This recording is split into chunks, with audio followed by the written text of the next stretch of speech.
किसान बहनों और भाइयों, नमस्कार। कृषि दर्शन की प्रातःकालीन सभा में आपका स्वागत है। कार्यक्रम की शुरुआत करने से पहले एक नज़र डालते हैं आज के विषयों पर। खबरें खेती की, मौसम की जानकारी होगी, साथ में मंडियों के भाव होंगे और एक विशेष जानकारी बागवानी संबंधी जानकारी में महिलाओं का योगदान, खासकर पहाड़ी क्षेत्रों में। तो कार्यक्रम की शुरुआत करते हैं खबरें खेती से। गुड़ को क्यूब आकार में ढालने की तकनीक।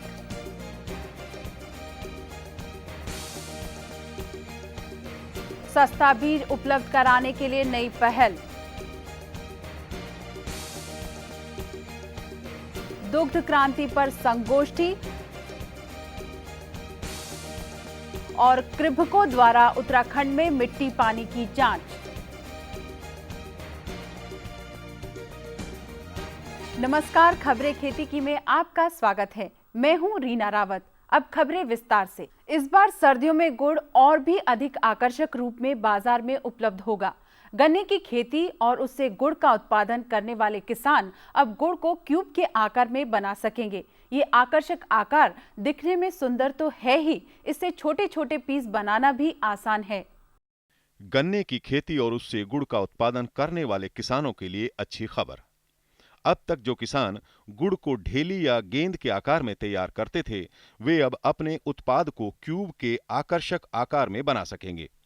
इसके लिए लखनऊ स्थित भारतीय गन्ना अनुसंधान संस्थान ने क्यूब आकार का गुड़ बनाने का सांचा विकसित किया है। ये सांचा लकड़ी और स्टील से बनाया गया है। गुड़ का क्यूब बनाने के लिए पहले गन्ने के रस को उबालकर गाढ़ा कर लिया जाता है। फिर इसे लकड़ी के बर्तन में डालकर 5 से 10 मिनट तक ठंडा किया जाता है। इसके बाद ये सांद्र रस ठोस आकार लेने लगता है। जल्द ही देश भर में उन्नत और उपचारित बीजों तक किसानों की पहुंच आसान होने वाली है। इसके लिए भारत सरकार ने पहल कर दी है। सही समय पर अच्छे बीज मिलने से देश भर में कृषि उत्पादन में बढ़ोतरी तो होगी ही, उत्पाद की गुणवत्ता भी बढ़ेगी। किसी भी फसल की उत्पादकता और उसकी गुणवत्ता काफी हद तक उसमें प्रयुक्त बीज की गुणवत्ता पर निर्भर होती है। इस तथ्य को ध्यान में रखते हुए भारत सरकार ने एक सार्थक पहल की है, यानी जल्द ही देश भर में किसानों को उच्च गुणवत्ता वाले बीज आसानी से उपलब्ध हो सकेंगे। यहां तक कि दूर दराज के किसानों को भी बीज की उपलब्धता सुनिश्चित की जाएगी। सरकार ने सार्वजनिक क्षेत्र की 2 बीज कंपनियों, भारतीय स्टेट फार्म निगम यानी SFCI और राष्ट्रीय बीज निगम यानी NSC का विलय कर एक नई बीज कंपनी का गठन करने को मंजूरी दे दी है। पिछले दिनों उत्तर प्रदेश के मेरठ जिले में मीडिया एसोसिएशन और आकाशवाणी के तत्वाधान में ग्रामीण क्षेत्रों में दुग्ध क्रांति की भूमिका पर एक संगोष्ठी का आयोजन किया गया। ये बात किसी से छिपी नहीं है कि भारत की गिनती दुग्ध उत्पादन में दुनिया के अग्रणी देशों में की जाती है।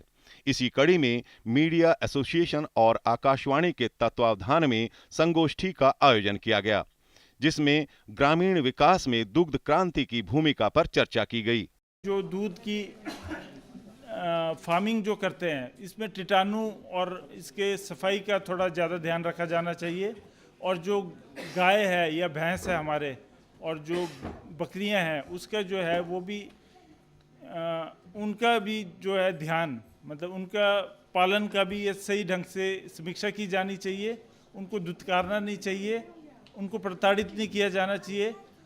दुग्ध उत्पादन में महिलाओं की भागीदारी पर राष्ट्रीय महिला आयोग की सदस्य हेमलता खेरिया का कहना है, श्वेत क्रांति ने अगर गांव का चेहरा बदला तो कहीं ना कहीं महिलाएं उससे जुड़ी, उनका भी चेहरा बदला। या यूं कहूं कि महिला ने जो 50% महिलाएं वहाँ जुड़ी हैं, अभी जो 30 लाख महिलाएं उसमें काम कर रही हैं, उन्होंने भी श्वेत क्रांति को आगे बढ़ाने में बहुत महत्वपूर्ण भूमिका निभाई है। दूरदर्शन दिल्ली के उप महानिदेशक डॉक्टर शैलेश पंडित ने जहां युवाओं को इस व्यवसाय से जुड़ने की अपील की, वहीं जैविक खेती से होने वाले फायदों से किसानों को रूबरू भी कराया। पंत जी ने लिखा है कि भारत माता ग्राम वासिनी, खेतों में फैला है श्यामल धूलि भरा मैला सा आंचल, मिट्टी की प्रतिमा उदासिनी, भारत माता ग्राम वासिनी। बचपन में जब हम पढ़ते थे बहुत खुश होते थे कि वाह हमारा गांव इतना बढ़िया है।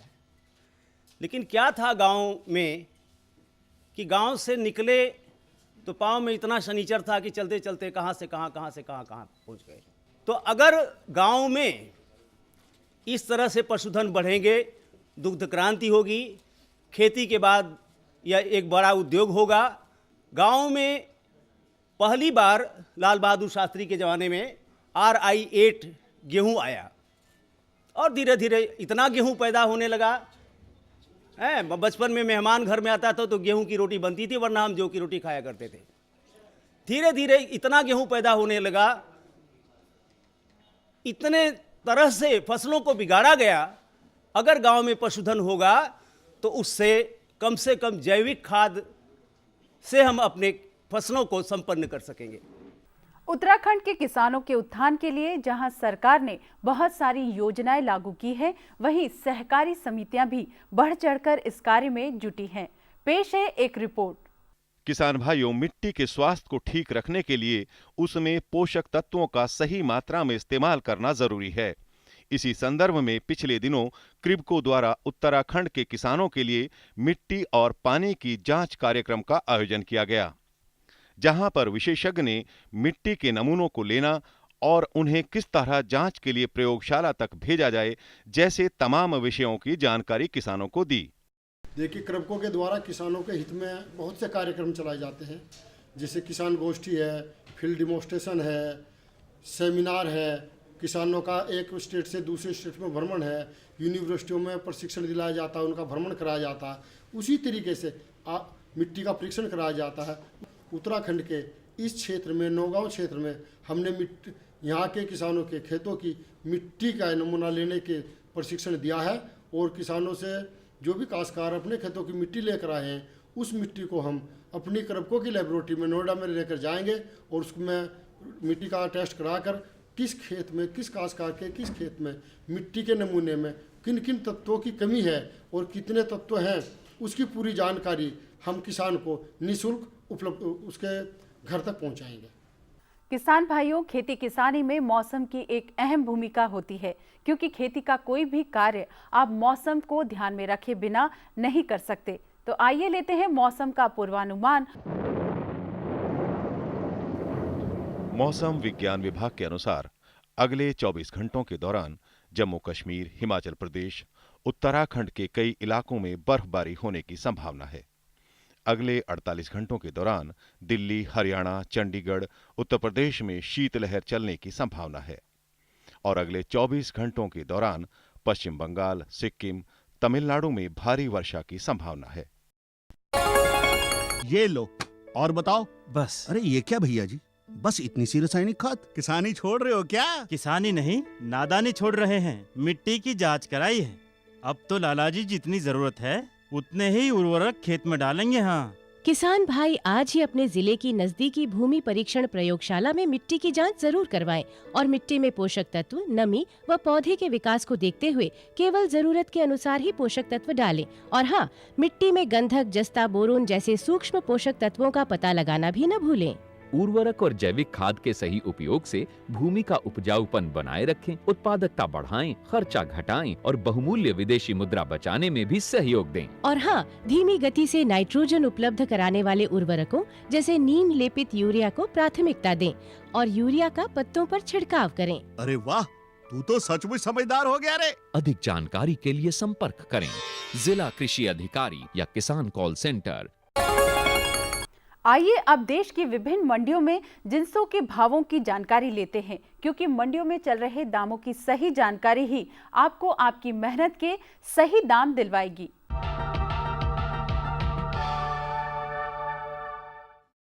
शुरुआत करते हैं देश की विभिन्न मंडियों में जिंसों के भाव से।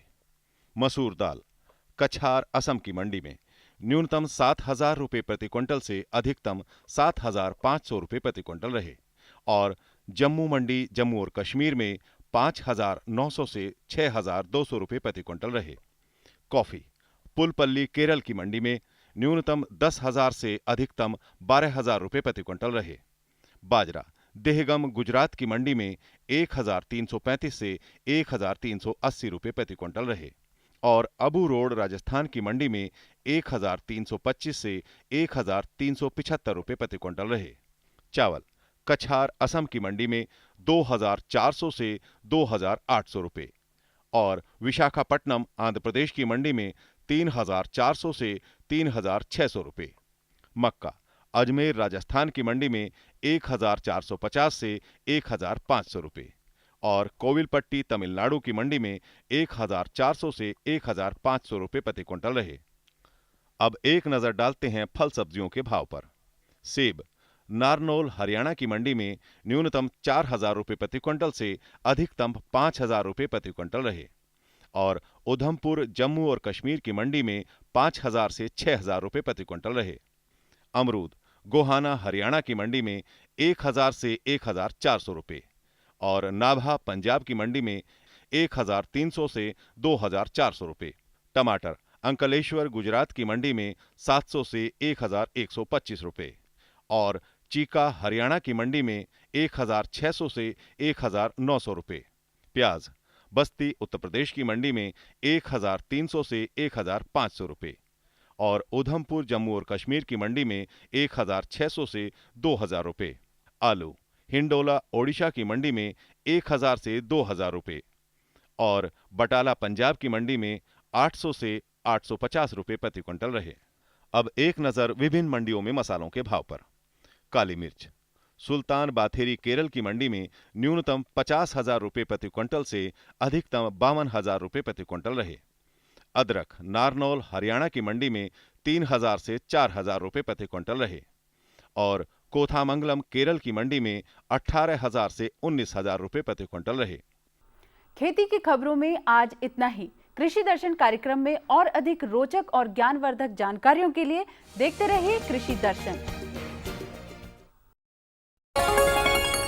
किसान भाइयों, अब हम आपको जानकारी दे रहे हैं बागवानी संबंधी, वो भी पहाड़ी क्षेत्रों में। और इन क्षेत्रों में महिलाएं अपना बहुत ही अच्छा योगदान कर रही हैं, सफलतापूर्वक वो कार्य कर रही हैं। इनसे आप भी प्रेरणा ले सकते हैं और आप भी एक सफल बागवान बन सकते हैं। इस क्षेत्र में सरकारी और गैर सरकारी संस्थाएं बराबर योगदान दे रही हैं। आइए इस विषय पर आपको जानकारी देते हैं, आप भी इसका लाभ उठाएं।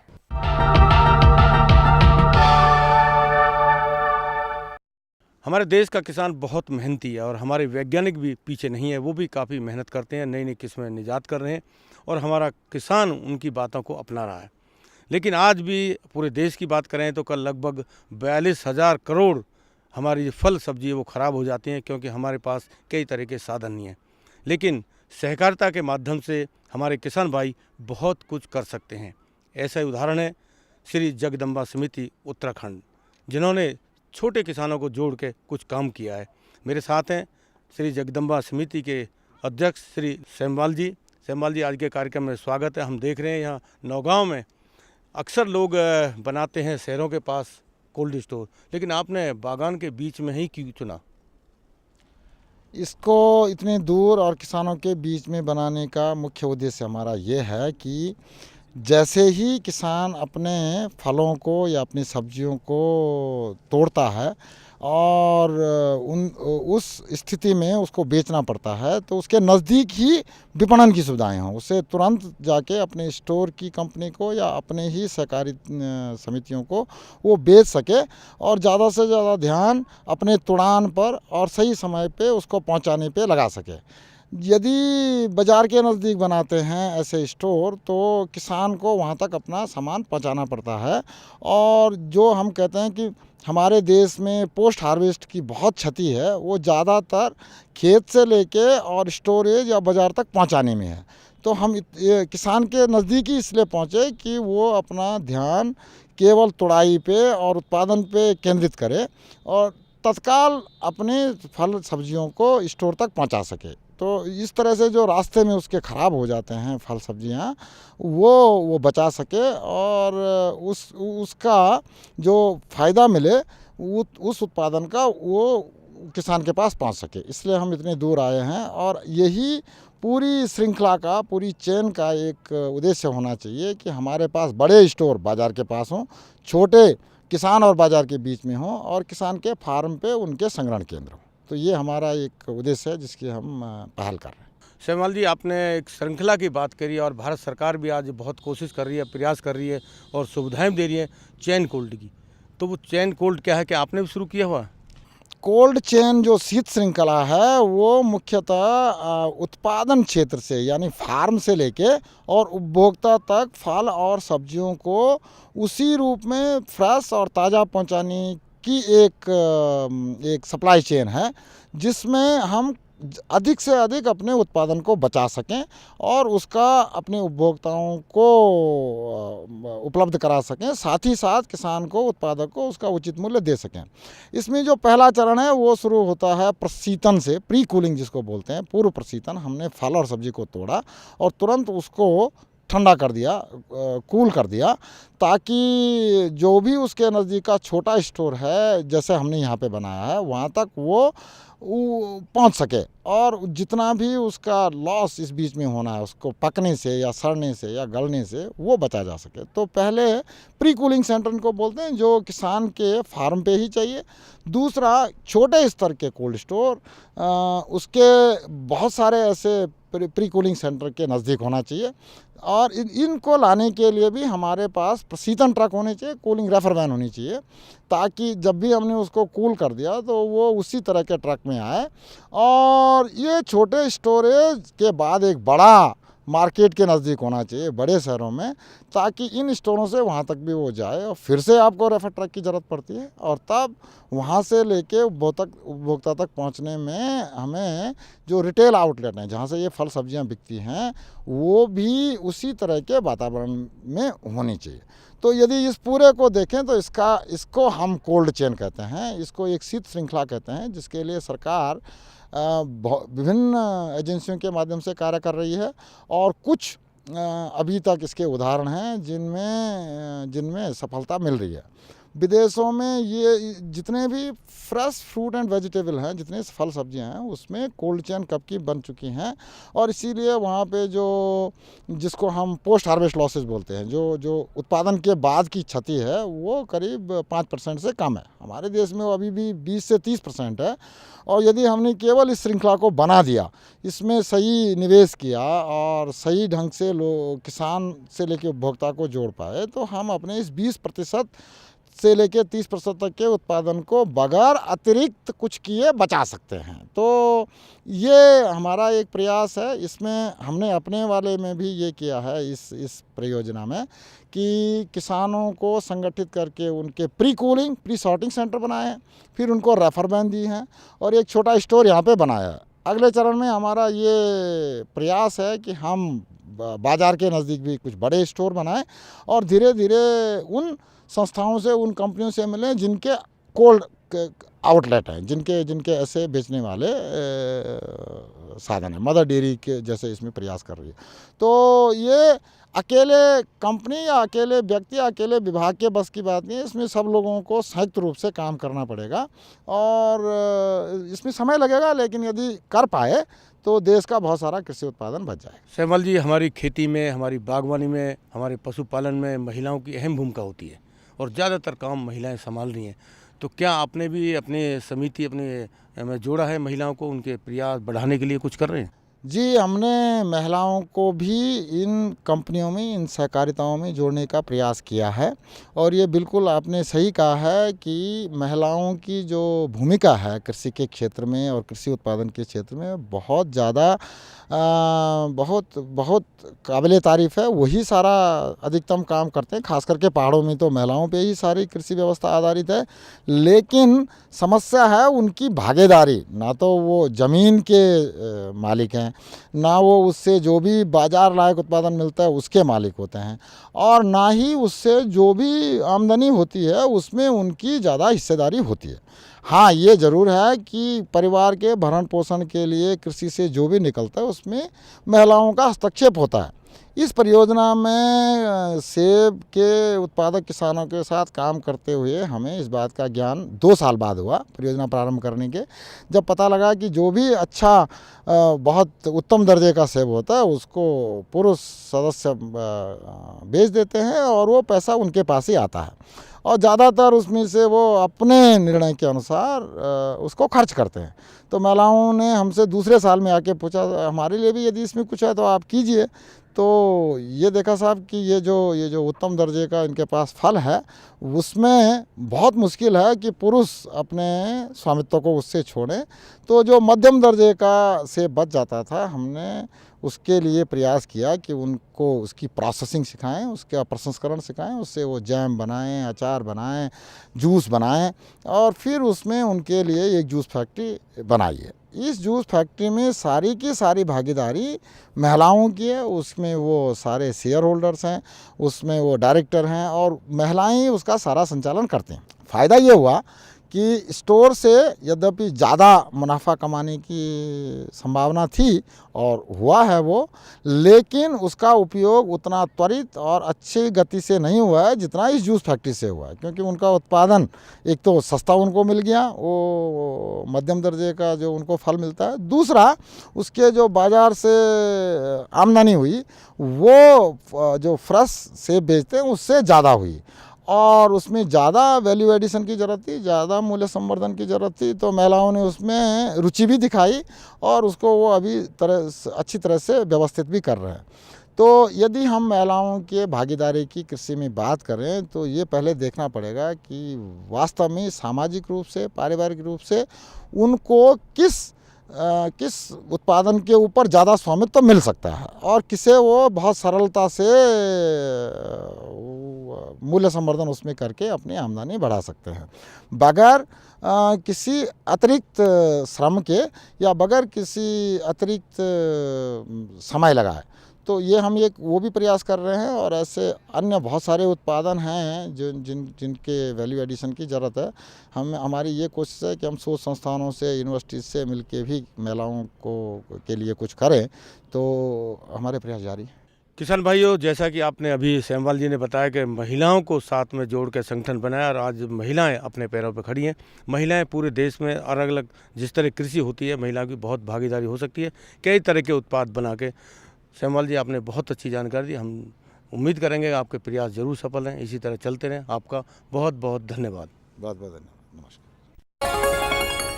खुशबू की फुहार में, स्वाद की बहार में, तरक्की की तानों में, खिलती मुस्कानों में, हरे भरे पौधों में, बड़े बड़े सौदों में, मधुर भिनभिनाहट में, खुशियों की आहट में।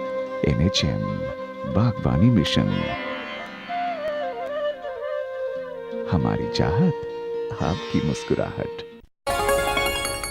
आपको हमारा कार्यक्रम कृषि दर्शन कैसा लगा? अपने सुझाव, प्रतिक्रियाएं एवं सवाल हमें इस पते पर भेजें। कृषि दर्शन, कमरा नंबर 10, CPC दूरदर्शन, खेलगांव, नई दिल्ली 110049। जुड़िए हमारे साथ ट्विटर पर twitter.com/कृषिदर्शन-dd, फेसबुक पर facebook.com/कृषिदर्शन-dd, और देखिए कृषि दर्शन अब YouTube पर भी youtube.com/user/कृषिदर्शन-dd। भेजें हमें मेल कृषिदर्शन-dd@gmail.com पर। किसान भाइयों, चलते चलते आपको कुछ हम जानकारी देना चाहते हैं। बहुत अधिक ठंड पड़ रही है, आप अपने आप को सर्दी से बचाएं, पशुओं को बचाएं, अपनी खेती को बचाएं। और हम आपको बताना चाहते हैं, कल यानी कि शुक्रवार हम आपकी चिट्ठी पत्रियों के जवाब देंगे, आप देखना ना भूलें। अब हम आपसे आज्ञा चाहते हैं कार्यक्रम समाप्त करने की। नमस्कार।